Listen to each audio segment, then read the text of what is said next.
Well, look who's back. What's up, everyone? GoodMicWork finally back at you. Let me just apologize for my absence. I think I've been gone about 3 weeks. For those of you who follow me on social media, we're aware of the fact that I was going through a move. It was just a local in-town move, but it is still a very big pain in the ass, and I'm sure all of you out there have experienced moving before, and it fucking sucks. It completely disrupts your life, and for me especially, I have so much shit and so much going on. It takes a very long time for me to get transitioned and settled, getting my computers and my internet all set up and getting back to regularly doing commentaries was something that just seemed like it was taking forever. So I have been through absolute hell over the past few weeks, just moving and slowly transitioning into my new place. And I will slowly start to get back into my routine of doing commentaries. I know I owe you guys another Q&A. I owe you a DVD review. I owe you a This Day in History, all of that stuff. I'm going to try to get back on a normal pace heading into the end of the year. As usual, I just want to point out for those of you joining us for the first time to please like this video and subscribe to my YouTube channel. Follow me on Facebook and Twitter, and also go to my website, GoodMicWorkCommentaries.com, where you can view and download all of these commentaries and podcasts. You can also check me out on iTunes and Stitcher Radio. The links to all of this stuff is in the description below, so take a look. If you're stopping by for the first time, you're going to be glad you did. As far as what we're going to get into this week, there is a ton of shit for me to talk about because I've missed the last 3 weeks of TV. I am usually home for most Monday Night Raws and just about every pay-per-view for me to live tweet and give reactions on and shit like that. I was actually not home to watch Night of Champions live, and I also was not home to see, I think, the past 3 Monday Night Raws live either.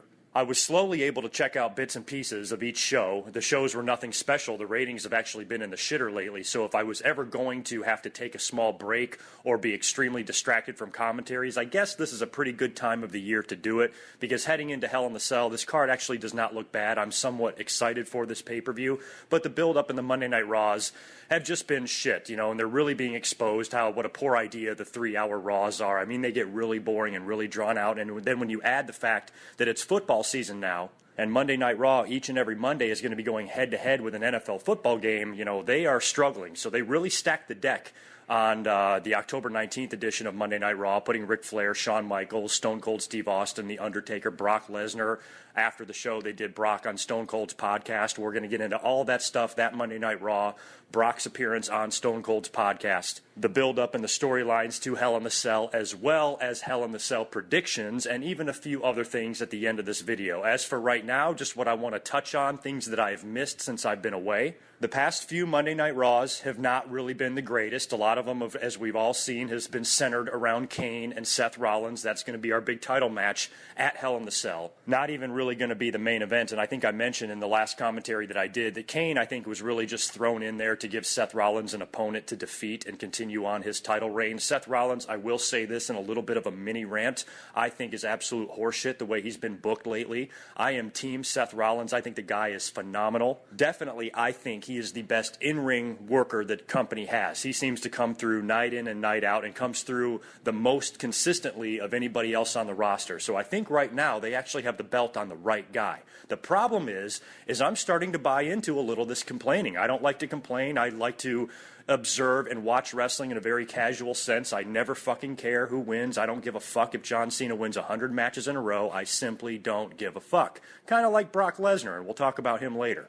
I generally try to enjoy pro wrestling as best as I can, but even I can get annoyed from time to time. And one thing I will agree with a lot of the fans on, as far as the critics go, is that Seth Rollins is being booked like a piece of shit, and he's the WWE champion. This guy is losing way too many matches. And one of the things I missed since I've been away was the WWE show at Madison Square Garden that they ran on the WWE Network in the beginning of October, headlining the Big Show versus Brock Lesnar and the Dudley Boys and the New Day and all of that shit. Well, they also had a cage match for the United States title between John Cena and Seth Rollins, and here was my first problem. Now, I'm not going to turn this into a debate of whether it's good or bad if John Cena won or lost. I don't give a fuck about that, but it's how he won. Here's a case where it really didn't make any sense the way John Cena won. If John Cena Cena was going to win that match, fine. But you know what? It's a cage match. Have him scale over the top and land on the floor and win that way. If it's a cage match, does he have to pin Seth Rollins in the middle of the ring? That's what upsets me there. John Cena, we all know who he is and how the WWE feels about him. So if he absolutely has to win this match, you know what? Fine. But does he have to pin the WWE champion right in the middle of the ring when it's involved in the type of match where he can win without pinning him? So it's just little things like that that could help Seth Rollins. If John Cena just climbed out of the cage, then it wouldn't be that big a deal. But the way the fact that he beat him the way he beat him, it's just, and on top of that, don't forget about all the other losses that Seth Rollins has had in weeks past. It's okay for the champion to lose in a non-title scenario every now and then to build heat for a feud or whatever, or give the fans some, cast some doubt in their minds of whether or not this guy's going to hold on to the belt at the next pay-per-view or something like that. It happens all the time. But Seth Rollins, it seems like it's happening way too often. So hopefully, with this Hell in the Cell program with Kane, at least Seth Rollins can come out of this thing, I hate to use this phrase, but I'm going to use it, looking strong. I don't mind that he has to be a cowardly WWE champion. He's a heel. That's what heels do. But I would like to see just one time Seth completely win on his own and be dominant and then come out and brag about it. Don't cheat to win and then brag like you were the best. On Monday Night Raw, he was telling Shawn Michaels that he's destroyed every single person that's set in front of him, when that's really not true. It seems like the guy has lost more matches than he's won since he's been WWE champion. So I think Seth needs to win one for real this time. And Kane is a perfect guy. It's not like Kane, he's heavily featured on the show. The WWE is still involving him in major storylines, but I still don't think he's, a top player to where he's going to be the face of the company or the next WWE champion or something like that. Seth should destroy Kane. But we'll get into a little bit more on that feud as we progress here.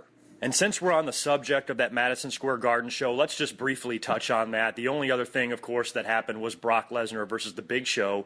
We knew this match wasn't going to be anything special. I was so disappointed in the WWE for at least not putting an exciting opponent in there with Brock Lesnar. A lot of people were pissed that Cesaro was one of the guys that Big Show demolished on his path to Brock Lesnar. And I was the one saying, put Cesaro in the ring with fucking Brock Lesnar. Have these guys have an athletic contest instead of just a slow, hard-hitting, methodical match, which is what he was going to have with The Big Show, and that match was going to be very similar to what he's going to have with The Undertaker. Put him in there with a guy who's strong like he is, but who can also fly around and is athletic. And Brock can still win or whatever, but if Cesaro gives him a really good competitive 10, 12-minute match, I think that would be fun for the fans to see. But instead, they put him in the ring with The Big Show for the 1,000,000th time, and he's going to be facing The Undertaker at Hell in the Cell also for the 1,000,000th time. So at least the silver lining in this cloud of shit is that The Big Show and Undertaker feuding with Brock Lesnar should be over, and both of their long, storied feuds, both of those guys have been feuding with Brock since, 2002,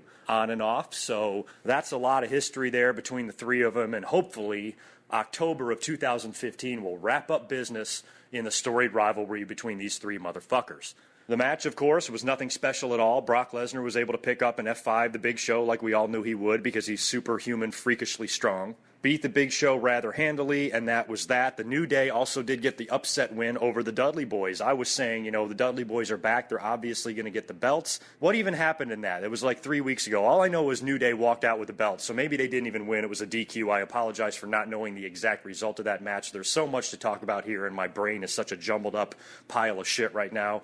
And I've been saying for a long time, the New Day are entertaining the hell out of me. I love those guys. I think they're one of the most over gimmicks in the WWE right now, which is pretty amazing when you think of where they started and how flat that gimmick fell at first when they debuted. We were all excited at first, and then they turned out to suck. They were missing something. They weren't connecting. Something wasn't there, and then when they turned heel and started doing all the things they're doing now, they've become extremely entertaining, and they're very fun tag team champions. I have a feeling their reign will finally come to an end because the Dudleys are chasing them around a little bit, which was my whole point when the Dudley Boys first came in and they got the match with them at Night of Champions. Even I was saying, hey, I'm not ready yet. New Day is over. They're doing a good job. I like them as tag team champions. I think the Dudley Boys should have to work to get these belts and not just beat them in the very first match they have. So they've had this feud now stretch out, a couple of big shows, a couple of Monday Night Raws. New Day has actually won a few of those when the Dudley Boys have been teaming with John Cena and shit like that. So they finally got some time and experience in now with the Dudleys and going into this match at Hell in the Cell. This will probably be it for New Day, and I expect the Dudley Boys to win, but the predictions are going to come way later in this commentary. One other thing I do want to touch on that I missed while I was away was the awesome NXT Takeover show on the WWE Network that was main evented by the two girls, the Iron Man match between Sasha and Bayley. This was actually one of the very few things that I watched in its entirety since I've been so busy with this move, as I actually took the time to sit down and watch this match from bell to bell and really observe it, because a lot of fans were marking out over it. Everybody is extremely proud of these girls. I'm the same way. I feel awesome of what they're accomplishing. I think this was a very big deal and a huge step for women's wrestling, and those girls in NXT are just setting the world on fire. I will say this, the cynic in me has to admit that I think that they're going a little bit overboard with the love fest. Like I said earlier, I'm just as proud as anyone else is of those girls and all the great things that they're accomplishing in NXT and these great matches that they're having, but it's almost like, it's just one thing I accuse the WWE of doing all the time is that they overdo everything. I know girls main eventing a pay-per-view is a big deal. I know the very first ever Iron Man match for a women's match is a big deal. I understand all of that, but the way everybody is out there and clapping and the flowers and the overwhelming love that everyone is showing the Divas, to me it's just a little bit too much. It's almost like when Charlotte, after she finally beat Nikki and won the Divas belt, and she came out on Raw and Ric Flair's in the ring and she's crying and this big emotional thing like, look, we're happy. You won the NXT, or you won the Divas title. I'm sorry. Congratulations, you earned it.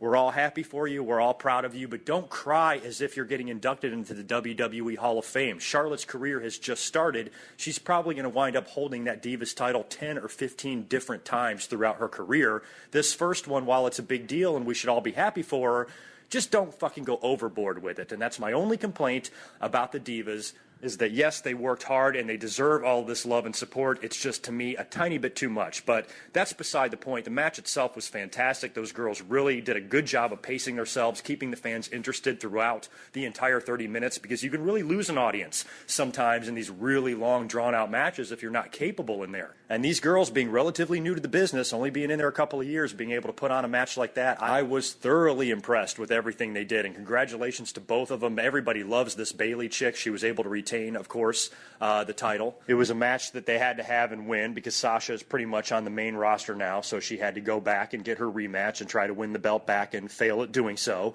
And she'll probably be with the WWE pretty much full time now. As far as when Bayley comes up to the roster, I don't know. As far as I'm concerned, they can take their time. I like her. I think she's great. I think she's perfectly capable of being a main roster member, but what they're doing in NXT right now is awesome, and I don't necessarily want her to leave. So I hope she has a nice, long, healthy run. She finally drops it to the next girl, and then she can come up to the roster, but take your time. Becky and Charlotte, who we also all love, have come up to the main roster, and of course the booking of the Divas has left a little bit to be desired. So if you ask me, keep Bayley somewhere where she's loved and respected by all the fans, and there's no rush bringing her up to the main roster. She's going to be a great diva for them one day. We know that. In the meantime, she can keep kicking ass in NXT because it's very entertaining watching those girls work down there. I guess I should also mention that I believe Finn Balor and Samoa Joe won the Dusty Rhodes Tag Team Tournament thing, which I watched very, very little of because of everything going on, so I didn't really see the details on it, but I did watch a little bit of the final match, and I saw that they won the big trophy and all of that, so good for them. Let's try to move on now finally into some current events. Now, the last couple of Monday Night Raws I have missed.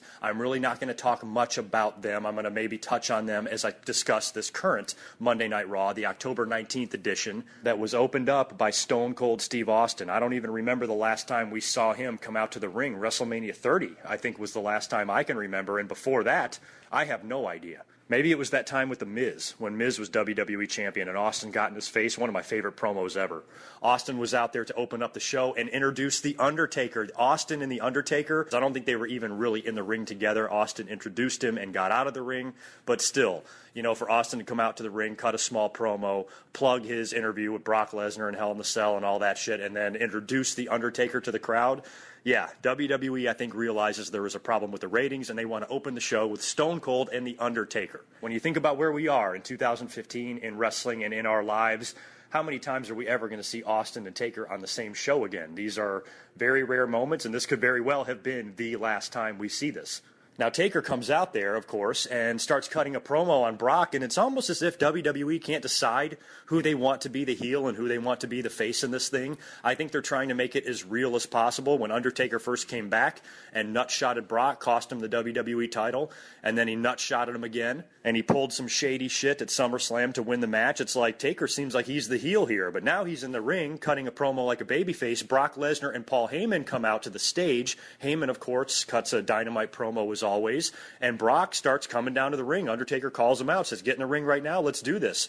Brock comes down there, gets on the apron, and then jumps down and backs off and walks away. Brock should be the one pissed off. Brock should be the one in the ring calling out the Undertaker, and the Undertaker should be the one coming down to the ring and then backing off. I don't know. To me, it just seems a little bit backwards, but who cares? It's Taker and Brock. Those guys are huge, and they're mega icon stars, and this is going to be their last hurrah. Hopefully it really will be. I hope they don't do some, dirty finish again where they do set up yet another match at WrestleMania. They're billing this as the final time these two guys meet, and I really hope that it is. And I will get to my predictions on this match a little bit later on. Now, as far as what's going on with Seth Rollins, getting back to him, another guy that was on the show was Shawn Michaels. Ric Flair was also there, so they really stacked the show with some legends. Shawn Michaels comes out to the ring during Raw, and by the way, I was experiencing some serious streaming issues because, for those of you who don't know, I live on the West Coast. I live in San Diego, California.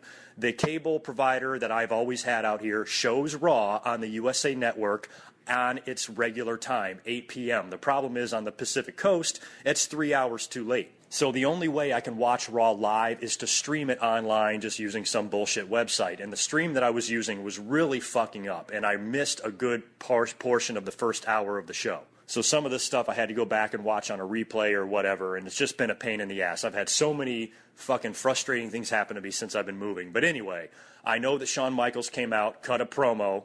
Seth Rollins interrupted him, and the two of them had a pretty good exchange. I really like what Shawn Michaels was saying. I like what Seth Rollins was saying. I thought the two of them worked well together on the mic. It's nice to see a couple different generations like that, the current guy. Imagine that. Imagine today's Seth Rollins. Imagine 2015 Seth Rollins taking on 1997 Shawn Michaels in a match. To me, that gives me the same kind of feeling as lesbian porn. I mean, oh my God, can you imagine how beautiful that would be to watch? And it's just a shame that we can never, as fans, see those type of matches. But to see these guys, at least in the ring, Shawn Michaels now being twice the age of a guy like Seth Rollins cutting a promo, I thought was good stuff. And one of my favorite things that Shawn said was how everybody says, oh, this is the next Shawn Michaels, or this is the second coming of Shawn Michaels. And Shawn said, I never once in my entire career thought of myself as a second coming to anyone. And that's what I loved. Be yourself, create your own path, make your own history, make your own luck, make your own legacy. And that's what Shawn Michaels basically told Seth Rollins to go out there and do. And then he says, you got a match with Ryback coming up next. Now, as I mentioned earlier, Seth Rollins was able to defeat Ryback. Thank God. The guy actually won a match. And he wasn't going to be done either. Since we're on the subject of Rollins, we might as well stay on the subject of Rollins. And he ends up being backstage later on with the Authority, and Shawn Michaels comes in because the Wyatt family is going to be taking on Dean Ambrose and Roman Reigns in a six-man tag. Roman Reigns and Bray Wyatt were having like a sit-down promo in the ring a little bit earlier on, where they were both sitting in chairs talking to each other and talking about their big Hell in the Cell match this Sunday. They end up brawling with each other, and Braun Strowman comes into the ring, and then Eric Rowan makes his return, who we haven't seen in a while, and I'm glad they put him with the Wyatt family. I was worried when they brought Eric Rowan back that he was going to be a babyface or something like that, and that obviously doesn't work. I thought there was nothing wrong with having a four-man group in the Wyatt family. It just makes him that much stronger. Luke Harper, by the way, was not on Raw, and I don't know what the story on that is. Hopefully everything's okay with him, and this is going to be a really strong four-man unit here. But Eric Rowan is back in the mix. They all brawl together, setting up a six-man tag later on that night, Roman Reigns and Dean Ambrose versus the Wyatt family, and Reigns and Ambrose need a partner. So Seth Rollins is backstage, like I said, with the Authority, talking about all this shit. Shawn Michaels walks in and suggests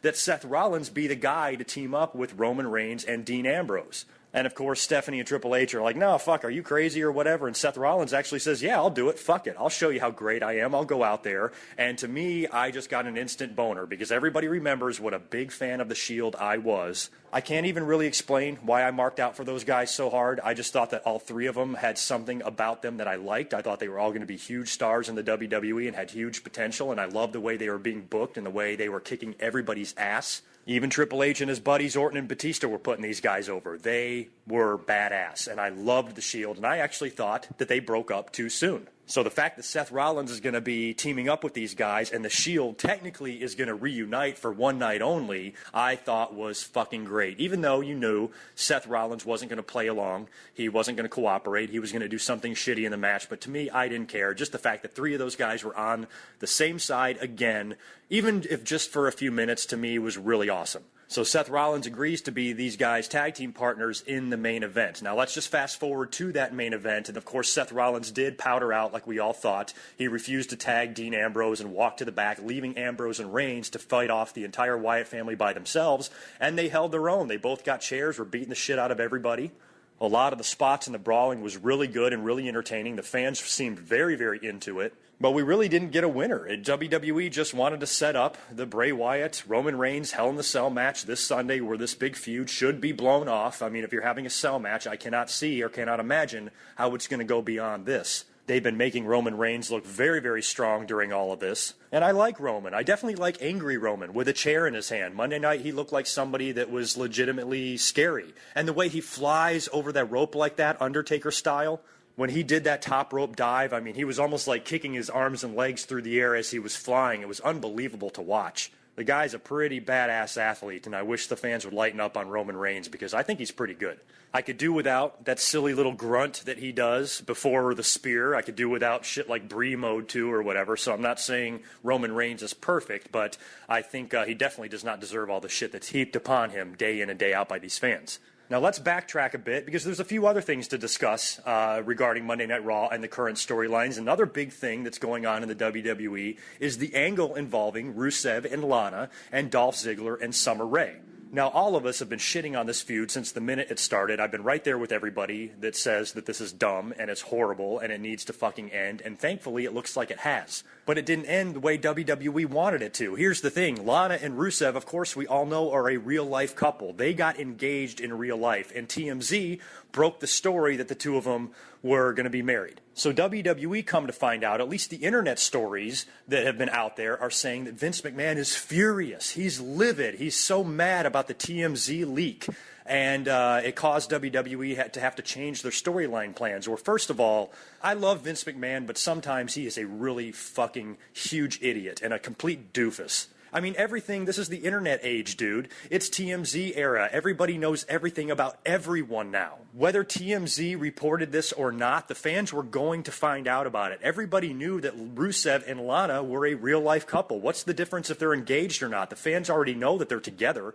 And here's a crazy thought for you, you asshole. How about stop putting these young people in these uncomfortable situations, stop putting boyfriends and girlfriends or husbands and wives in opposite romantic angles on TV. I swear to you, I think a lot of this is just Vince having fun with these people and saying to himself, I'm going to see how they react. I'm going to take this real-life couple and put them in romantic angles and see how they react as one of them watches their spouse or their significant other make out and kiss with someone else. Now, I know if you're an actor or an entertainer or a professional, you can completely do that, and it's completely platonic, but look how Stephanie and Triple H got together. They got together because they were put together in an angle on TV, and they fell for each other. I think Vince McMahon is being a real shithead for compromising couples that could otherwise be very, very happy. I'm sure Rusev and Ziggler are cool. I'm sure Lana and Summer Rae, and they all get along, and there's probably no issues there. But still, would you like to see your woman completely making out with somebody on live TV in front of you?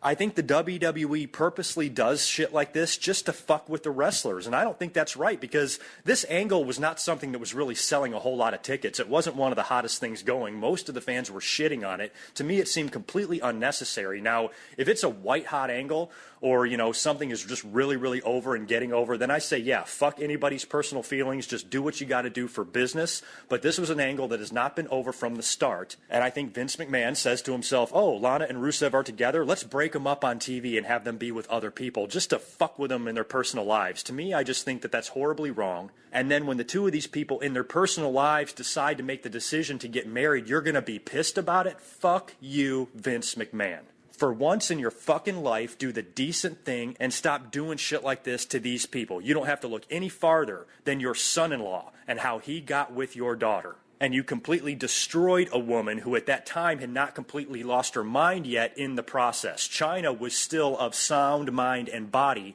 when all of this shit went down with Triple H and Stephanie. Now she is a train wreck piece of shit, and you're partially to blame, asshole. You're acting as if nobody would have known that Lana and Rusev were together if it weren't for TMZ. Guess what, idiots? We already knew. Speaking of all those aforementioned parties, we did have another six-man tag on Raw. Seemed like six-man tags dominate these Raws lately, but this one was, I believe, Rusev, Sheamus, and Wade Barrett taking on Dolph Ziggler, Cesaro, and Neville. Dolph Ziggler being the only American in this match, which was pretty cool. And I was happy to see the heels win this one. I think Rusev, Sheamus, and Barrett could have used a victory like this. Now, the Divas angle is still going on, of course. Now, Paige has distanced herself lately, as we've seen, from PCB. She cut another great promo on Raw. She was having a backstage interview with Renee Young and talked about all this crap, and she was just hitting on all cylinders, and she even called Renee Young Sally Jesse Raphael. And, you know, Paige is good. For a young little thing like that, she is a good promo cutter. She can talk. She looks great. She can wrestle.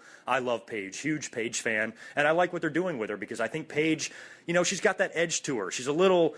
You know, she's beautiful, don't get me wrong, but she's still a tiny bit rough around the edges, and she's doesn't give a shit, and she lets that be known, and I think she's a much better heel than she is a babyface. She's like, I don't know, Paige is like a female Edge or something like that, you know what I mean? She just makes a better heel. She's also attacked Natalya recently on TV and shit like that, so they're continuing on with this angle with Paige, and it's at least better than what they've been doing. Charlotte, of course, has got to have a rematch with Nikki at Hell in the Cell. Don't worry, Nikki's not going to win that belt back. And Charlotte also faced Brie on Monday Night Raw and made her tap out. So the girls, from the little bit that I've seen in the last 3 weeks, the booking and the Divas Revolution and this whole angle isn't still the greatest, but I think it's a little bit better than what it was because of the attitude change that we have seen in Paige. Just a couple of more things I want to mention about Raw before we get into our Hell in the Cell predictions is that Kevin Owens also got a victory. He was able to beat Mark Henry and gave Mark Henry the pop-up powerbomb, which was pretty cool. So it's nice to see Owens stringing up a series of victories. He's been victorious week in and week out. If you ask me, just keep the belt on this guy for a while until a really, really good opponent comes his way, or Sami Zayn makes his return to the company or something like that. But I see no reason for Kevin Owens to drop that belt anywhere earlier than the Royal Rumble. And how about that Adam Rose promo, huh? That was kind of odd. I don't know the story on that. You guys can fill me in. It's the first I've seen of it. I don't know if they have plans for Adam Rose to revert back to his Leo Kruger gimmick, which I don't think they do because if you remember right, I don't think WWE ever liked that gimmick. They thought he would be better with something else. So I don't know why they would go back to it, but a lot of fans want to see it.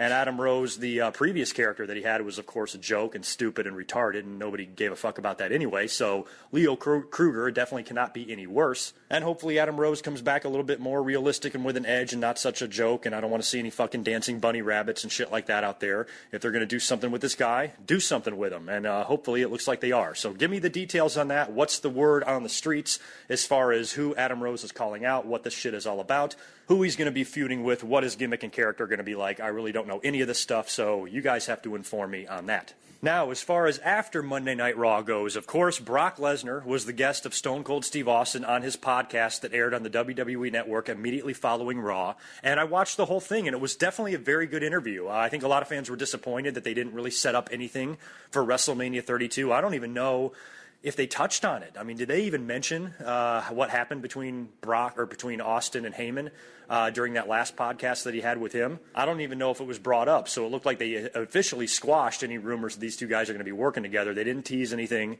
It didn't seem like. And they had a really nice, genuine conversation, and I liked most of it. At the beginning, it started out a little bit slow when they started talking about guns and hunting and country music and pickup trucks. That's really not my thing, so I fast-forwarded a little bit through that and listen to most everything else on the interview. Brock is a pretty cool guy, you know, when he's laid back and he's having a conversation, but my favorite part of the whole interview was just the overall theme that basically Brock Lesnar doesn't give a fuck. And I kind of like that about Brock Lesnar. I like that about guys like him, guys like CM Punk, that they are not going to take any of this fucking bullshit from the WWE. They are there to do their job, and if they don't want to do it, they simply won't be there anymore. They are not pussy whipped, and Brock doesn't give a fuck whether he wins, whether he loses. He only gives a fuck about his bank account. That's it. And he admits to that. He also does not like people. He made that abundantly clear. And we've all known that about Brock Lesnar. He lives in this fucking maximum security prison somewhere up in Canada. You can't get anywhere near the place. So the guy definitely does not like to be around people. He mentioned that. That's why he left in 2004, because he hates the traveling. And I like the way he put it. He said, I tell Vince McMahon this to this day, is that I was built to be in the ring. I wasn't built to get from ring to ring. And 90% of being a professional wrestler is traveling. Only 10% of the time you're actually at the building doing your work. So he just couldn't take it. He couldn't take the mass amounts of people, the traveling all the time, the multiple airplanes, and just the fucking hell it is just to travel. I hate going on vacation sometimes just because I hate being in airports and going through all that shit. Imagine having to do that every single day of your life. Brock Lesnar just simply wasn't built for that, and he got the fuck out. And I've never blamed him. Even before Brock came back, I would do commentaries and I would mention guys like him saying, I have nothing against Brock. I have nothing against The Rock for going off and making movies. These guys it's their life. They can do what they want to do. The fans cannot act like assholes about it. These guys are doing what makes them happy. Don't you want to do what makes you happy? What if what makes you happy pisses off everybody else? You know, what are you going to say? Fuck those people. It makes me happy. Who cares what you think? And that's what Brock and Rock did. They even talked about WrestleMania 20. Austin was like, yeah, that was the night that you and Bill Goldberg were leaving. And Lesnar was like, I didn't want to be there. I didn't give a shit. And Austin was like, hey, dude, it was WrestleMania 20. That's a big deal. What do you mean you didn't want to be there? And Brock's like, I didn't give a shit. I mean, this is WrestleMania 20. At the time, it was the biggest WrestleMania WWE had up until that point. Brock Lesnar is on a major match in that pay-per-view with the biggest star in the company's history as the special referee, and he didn't want to be there, and he doesn't give a shit. Wow. So we were really able to see where Brock's mind lays on a lot of things. He honestly is never going to be the guy that's going to be accused of not wanting to put someone over or not wanting to do a job. I think Brock's the type of guy that if you're paying me, you can go out there and do whatever you want to me. And I like that mentality. He's not too wrapped up in his own bullshit. He might state his case from time to time, which he said. He goes, hey, if there's something I don't like, I might explore doing it differently or changing it up a bit. But if it's an absolute no and it's what Vince McMahon wants, then I'll go out there and do it. He will basically just go out there and do his job. He's a no-nonsense type guy. And I like those type of guys. I think those guys are good in wrestling. Instead of having all these guys that are so wrapped up in the business and make it such their life and are so worried about politics and all that crap, to have a guy like Brock and other guys like CM Punk that just don't give a shit about any of that stuff. Rob Van Dam is another guy that comes to mind that just never gets involved in that bullshit that we hear in politics, backstage, and all of that. Those guys don't give a fuck, and I admire them for it. So it was a very entertaining interview, I think, and Brock Lesnar just did a lot of talking about his life and where he came from and the guys that helped him and his training and his career and his younger days and all that stuff. So they really, they touched on a lot of stuff. The interview's up there. Take a look at it. It's well worth a listen. And I highly enjoyed it. I liked it. I mean, all of Austin's podcasts have been good. The Edge and Christian one, which I did see, and the Page one, which I also saw, were probably the weakest of all of them that he's done, but they were still pretty good. But this Brock one was definitely entertaining because Brock, we haven't seen him in too many of these long sit-down interviews where he talks about a lot of stuff. I mean, they touched on UFC. They touched on all of it. So it was really cool to see Brock in this environment because we don't get Brock in this environment very often. Before we get into my Hell in the Cell predictions, I do want to touch on a couple more things. Number one is the WWE's recent working agreement that appears that they have with ESPN. I think this is huge. Now, we already saw the rumblings of this. I think ESPN, of course, covered SummerSlam. Everybody who works at ESPN are huge WWE fans. Every sportscaster, when they're doing the highlights to various games, hockey, baseball, basketball, whatever the fuck, they always throw in WWE references all the time, pretty much on a daily basis. So I think this is a pretty big deal for the WWE to do something with them. And now they're having, I think, like a weekly segment. I've already seen one of them. Jonathan Coachman hosts it, of course, because the coach used to be in WWE. He's the perfect guy to do that, where they talk a little bit about Monday Night Raw, and they almost do like a top plays or top 10 moments or some shit like that. So I think that's a pretty big deal. I mean, everybody watches ESPN that can get a lot of outside eyes on the WWE. And if ESPN ends up showing something really entertaining, for example, on Monday Night Raw, when Roman Reigns dove over the top rope like that, if a casual person who doesn't know much about wrestling sees a highlight of that, he's going to say, maybe if I stumble across wrestling on TV, I'll stop and watch it for a minute, and maybe they'll wind up getting hooked. So to me, this can be nothing but a positive thing, and it definitely gives the WWE a little bit more credibility in mainstream, for ESPN to cover them and at least talk about them and acknowledge them, because everybody knows the deal about pro wrestling now. It's entertainment. It's sports entertainment. Nobody's trying to pass it off as real shit anymore. It's just an athletic form of entertainment to where the athletes are getting enough credit for being athletic that they can actually be on a network like ESPN from time to time. So anyway, I think the working relationship is nothing but positive for the WWE, and I'm happy for them.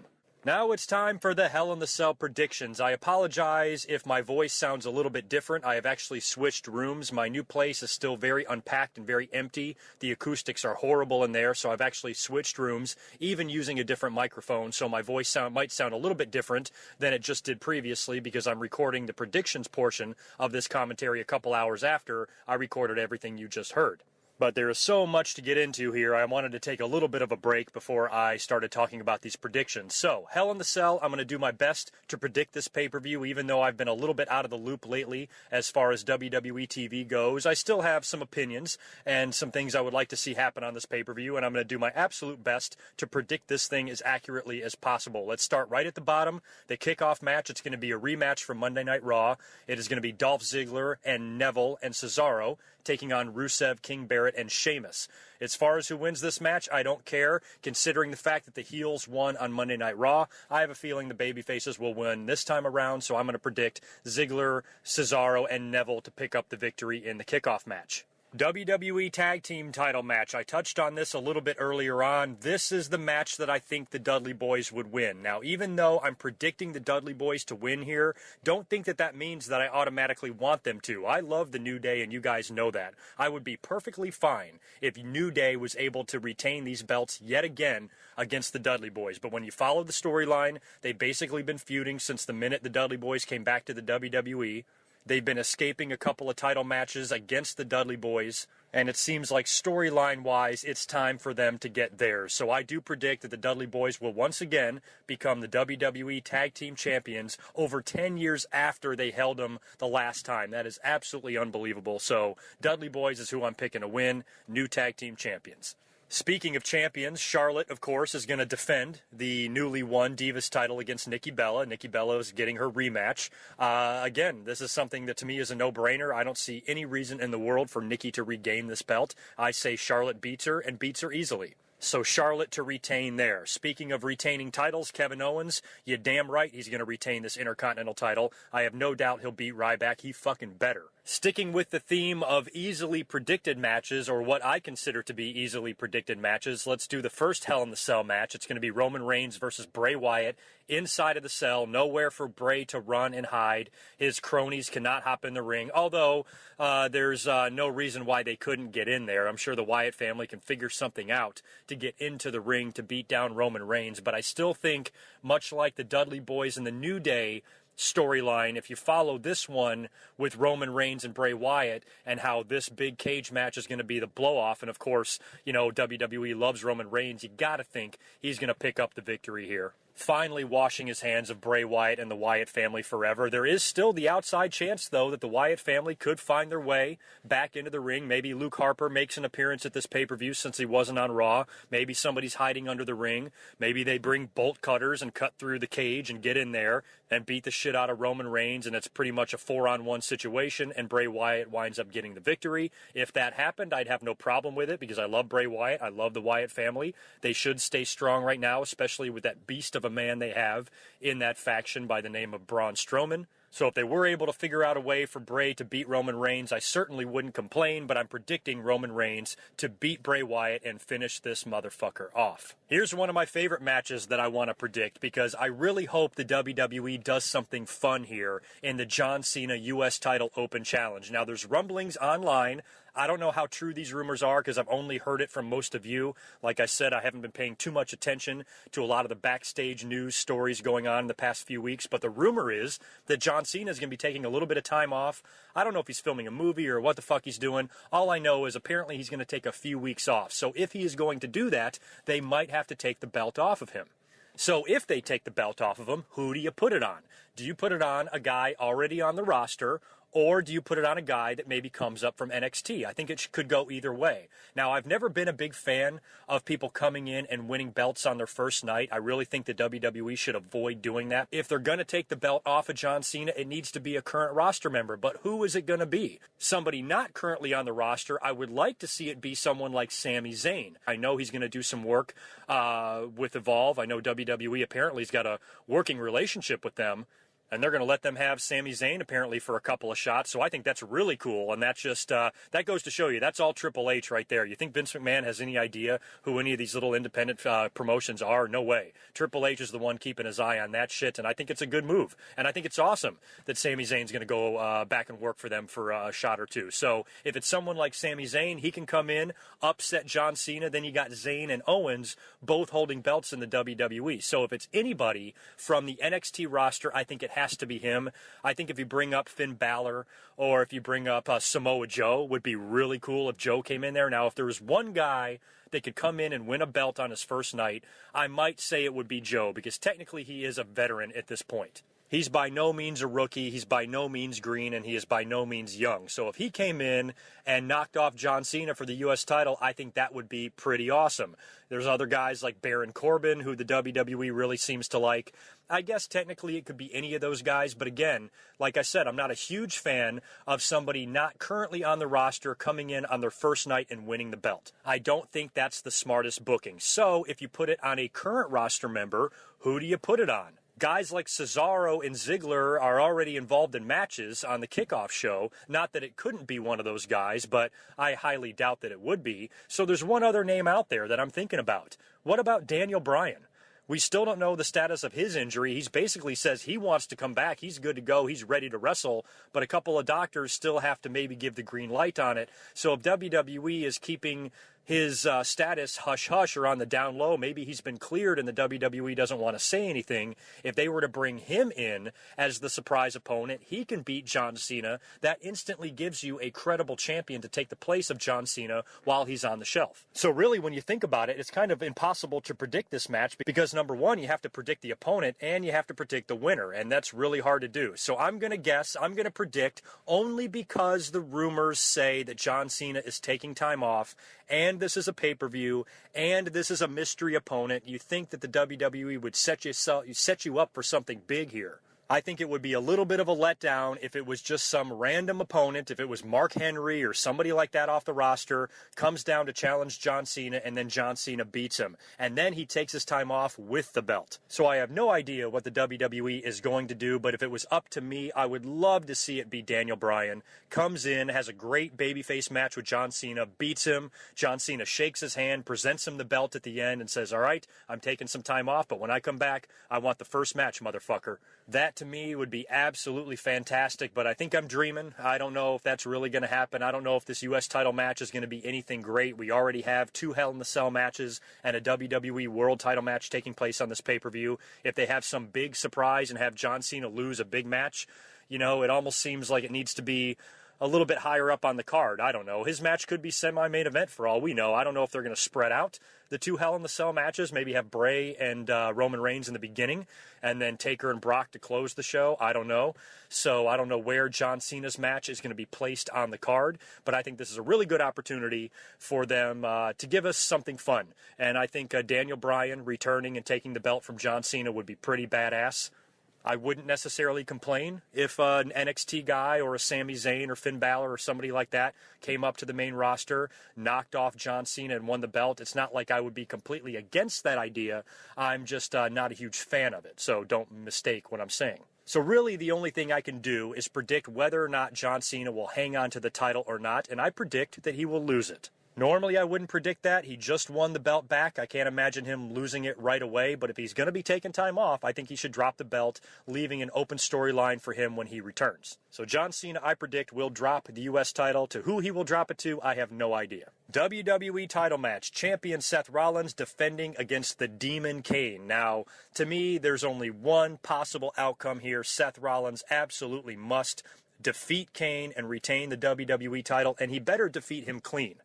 I already went on a mini rant on Seth Rollins earlier on. I was really, it really irked me, a couple of matches that he's been in recent weeks, and I was really bothered by the match with John Cena at the MSG show in the cage because I thought it was absolutely ridiculous that John Cena pinned the guy clean in a match where a pin is not even necessary. That, along with a few other of Seth Rollins' losses, have pissed me off enough as it is, so I think Seth Rollins needs and will defeat Kane and retain the WWE title. Seth Rollins all the way.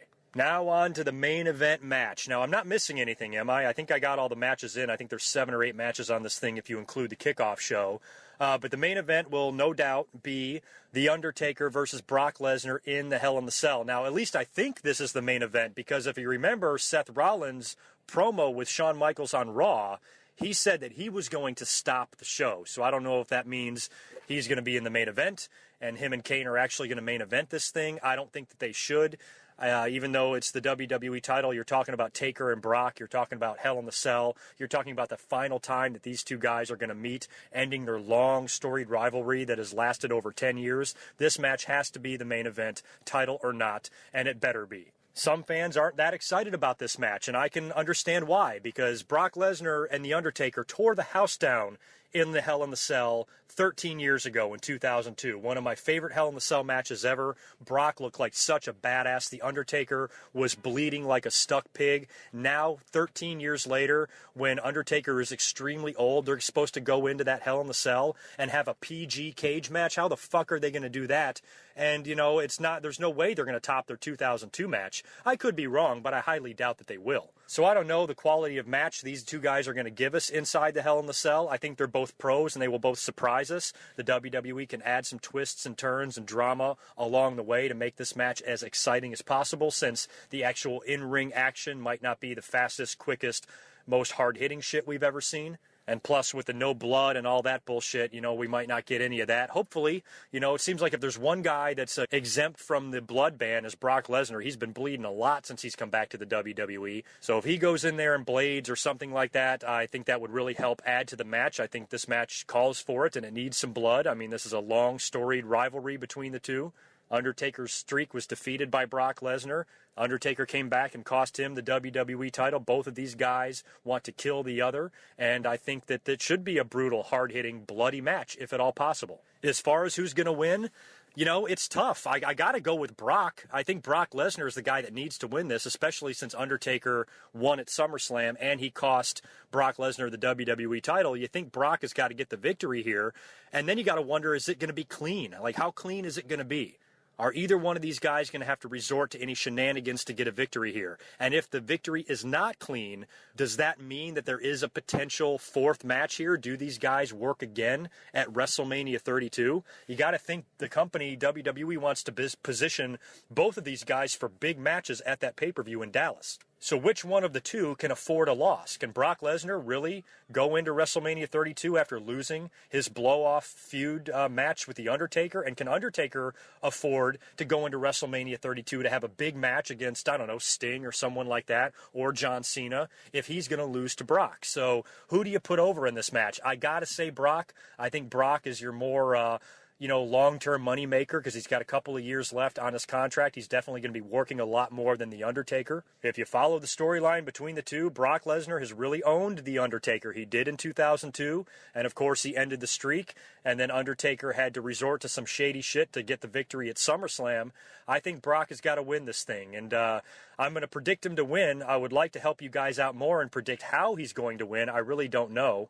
I think it would have to be clean. If you look at the storyline, you would think that if this is really going to be the final time these two guys wrestle, you have to have some closure. You have to have some finality to this feud. So I think the victor needs to come out of this with a clean win. And I think Brock Lesnar will do that. I think Undertaker will push him to the limit, but at the end of the day, after a number of F5s, Undertaker will finally succumb to Brock Lesnar, and Brock will finally end this long storied feud with The Undertaker. And I am predicting Brock Lesnar to be victorious at Hell in the Cell. So there you go. Those are my predictions for Hell in the Cell. I don't know how accurate these are going to turn out to be. I could be completely wrong on a lot of them. I was really pulling a lot of shit out of my ass in regards to the John Cena Open Challenge. You know, who knows who it could be? What's Dean Ambrose doing, incidentally, at the pay-per-view? I know Roman Reigns is involved in the Hell in the Cell. We could see Dean Ambrose make an appearance in that, but that's a pretty big-time roster member who is over and who could really use a heel turn, for that matter. And I would love to see him answer the Open Challenge and take the belt off of John Cena. Dean Ambrose is a former U.S. title holder, and he held that belt for a long time. So if Ambrose was a guy that could come in and take that belt off of John Cena, I would be perfectly fine with that too.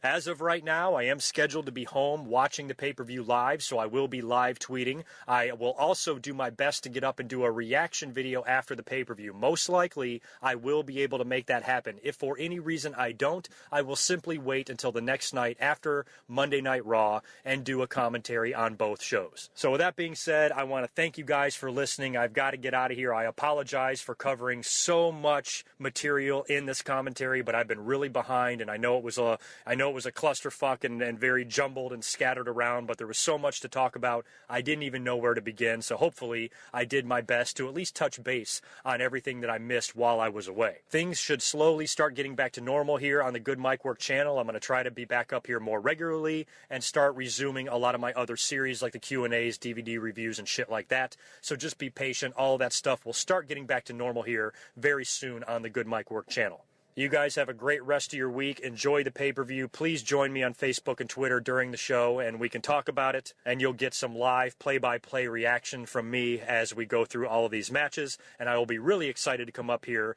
and do a commentary after the fact and talk about everything we saw. So I will talk to you shortly after Hell in the Cell. Until then, peace.